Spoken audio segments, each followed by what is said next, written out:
France has rolled out a red carpet to Abu Muhammad al-Jawlani, a CIA-backed ISIS terrorist who purportedly runs Syria now at the moment. He never used to show his face back when, he was, being a terrorist.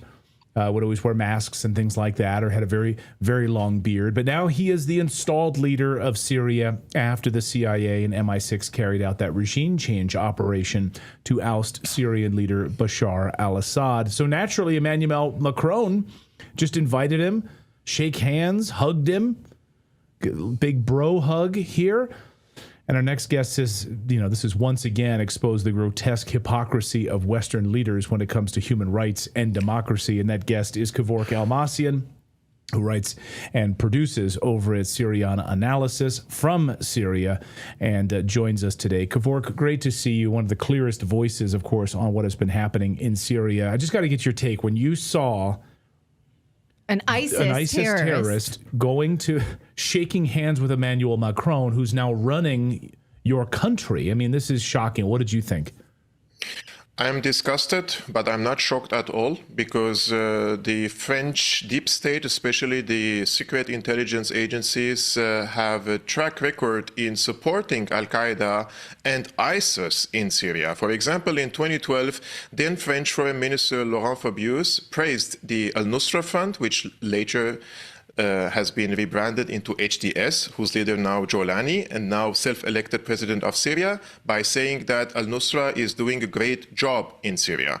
And also French companies, for example, one of the French companies, Lafarge Cement, they have funneled millions of dollars into ISIS in Syria in order to continue operating in the ISIS-held territories in the country. So they funneled millions, and they also gave them cement so they can build fortifications in order to protect themselves against the Russian airstrikes. So France has a track record in supporting these terrorist organizations, including money, weapons, ammunition, and intelligence support. Therefore, receiving Jawlani now in Paris, it's not shocking at all for me, because this is the fruit or the outcome of a war which France played an instrumental role in supporting this type of jihadists in the country. However, the shocking part is when you receive someone like Jawlani, you are setting a very dangerous precedent in the region. You're sending a message to the young generation in the Middle East that if you want to become a hero, if you want to become relevant politically, then you have to join a terrorist organization like Al-Qaeda, because then education is irrelevant. Jawlani has any educational background. You don't have to be you don't have to be in political party. You only have to go and join a terrorist organization, carry an arm, and fight against your government, and then you will come to power, and these Western governments will not only endorse him, but they will embrace him, because Jawlani now will open the Syrian market to foreign investment. He will get loans from the IMF.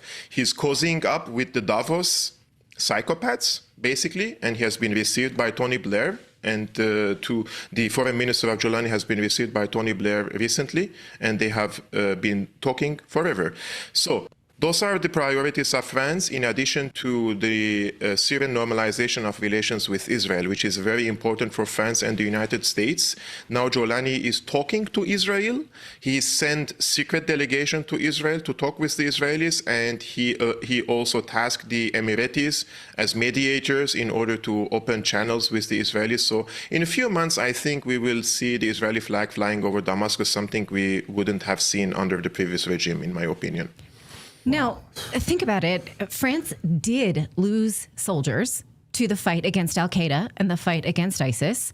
And so how would you feel if you're a French military veteran, you lost friends, you died fighting this war that your government convinced you to do, and then now turn around and invite a leader of ISIS? It reminded me, watching it, of 1984, where the narrative was, no, it's Oceania versus Eurasia. And then at the end of the book, it's like, no, that we never been at war with those people. Switch it all, change all the books. We've always been okay with this person. What do you think of that? France betrayed not only its people, it betrayed all the values that they say that they are championing, not only in France, but around the world. We're talking about equality, we're talking about fraternité, we're talking about democracy. However, the French government nowadays has normalized someone who only a few weeks ago committed an act of genocide against the Syrian Alawite community, killing thousands of them just because they were born in the wrong religion. He right, but Macron asked nicely for him to stop that. Yes, all I'm that sure terrorism, Jolani, all that terrorism that you've been doing. Please stop Just that. stop doing that. I'm sure Jolani is going to investigate himself, and he will not do it again, just like the Israelis investigate themselves after dropping a hell of a bomb on civilian infrastructure in the Gaza Strip. So emptying entire towns and villages from their residents and giving it to the corporations in order to invest in these places, kidnapping tens of women, Syrian women, who were kidnapped and taken to the city of Idlib, where Jolani's stronghold, and they were forced to marry multinational jihadists, like sex enslavement. Just like the days of ISIS enslaving the Yazidi woman, they're enslaving now Syrian women in the coastal cities. And we have evidence for it, and we have pictures of women who appeared in different places, completely veiled in the Afghan niqab style, which is something strange in the Syrian society. We have never seen that before.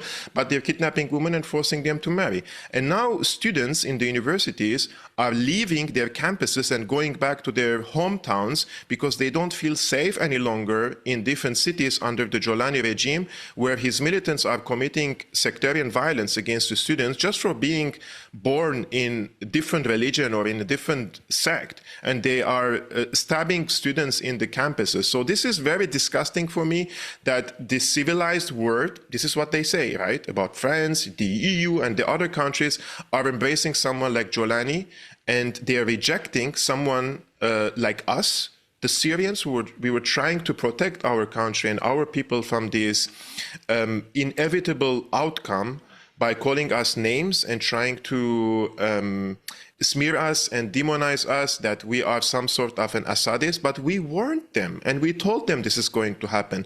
And now that it is happening, instead of putting pressure on Jolani, France is lifting the sanctions on the Jolani regime, and now the Trump administration is also thinking of lifting some of the financial restrictions on the Jolani regime. So if anyone in the Trump administration is listening to this, do not normalize a regime like Jolani. It will have a domino effect on the region, and the region will be in a complete mayhem again.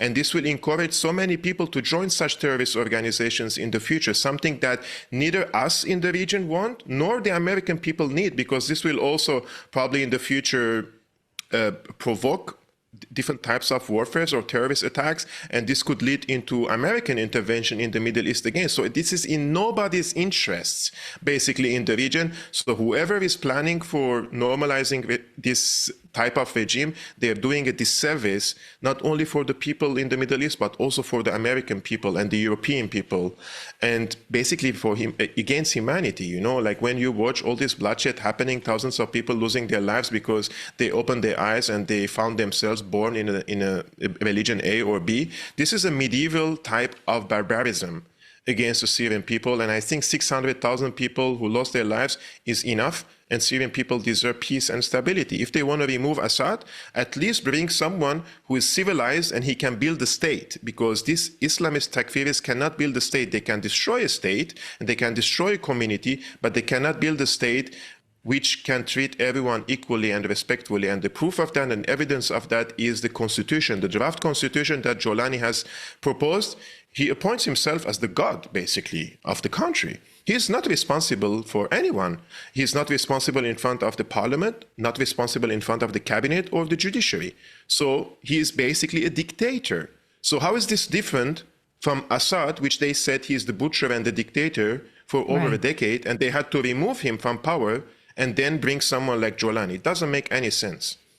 Now, I just want to, in order to not be a hypocrite, because the leftists in America scream that Trump can't meet with Putin because he's evil in the way that they see him as being evil. And we have said, absolutely, Trump needs to meet with Putin in order to settle a conflict. So how do we settle this contradiction? Because that's what Macron is doing. Like, well, we just got to meet with them. We have to have diplomacy with everyone. So I guess for me, how would I settle that contradiction?